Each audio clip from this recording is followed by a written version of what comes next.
d'êtres qui sont dans les ghettos parce qu'ils ont la peau noire ou qu'ils sont de cultures différentes et qui bénéficient d'un statut à peine supérieur à celui d'un animal. Je souffre au nom des Indiens massacrés, écrasés, humiliés et confinés depuis des siècles dans des réserves, afin qu'ils n'espèrent à aucun droit et que leur culture ne puisse s'enrichir en convolant en noces heureuses au contact d'autres cultures, y compris celle de l'envahisseur. Je m'exclame au nom des chômeurs d'un système structurellement injuste et conjoncturellement désaxé, réduit à ne percevoir de la vie que le reflet de celle des plus nantis.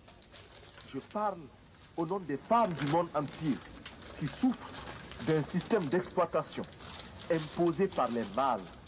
En ce qui nous concerne, nous sommes prêts à accueillir toutes les suggestions du monde entier nous permettant de parvenir à l'épanouissement total de la femme burkinabé. En retour, nous donnons en partage à tous les pays l'expérience positive que nous entreprenons avec des femmes désormais présentes à tous les échelons de l'appareil d'État et de la vie sociale au Burkina Faso. Des femmes qui luttent et proclament avec nous que l'esclave qui n'est pas capable d'assumer sa révolte ne mérite pas que l'on s'apitoie sur son sort. Cet esclave répondra seul de son malheur s'il se fait des illusions sur la condescendance suspecte d'un maître qui prétend l'affranchir.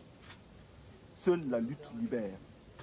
Et nous en appelons à toutes nos sœurs de toutes les races pour qu'elles montent à l'assaut pour la conquête de leurs droits.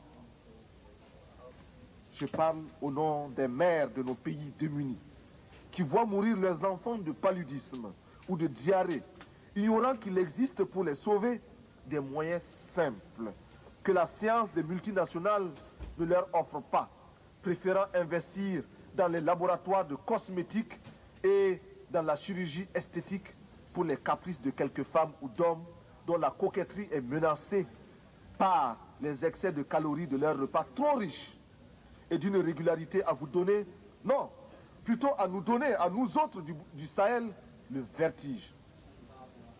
Ces moyens simples, recommandés par l'OMS et l'UNICEF, nous avons décidé de les adopter et de les populariser.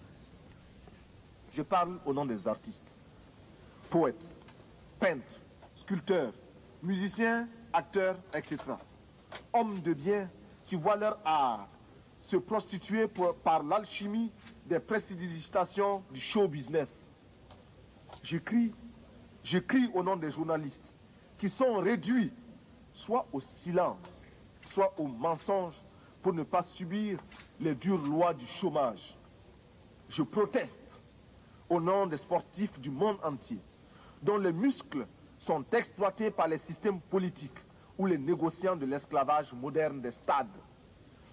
Mon pays est un concentré de tous les malheurs des peuples, une synthèse douloureuse de toutes les souffrances de l'humanité, mais aussi et surtout des espérances de notre lutte.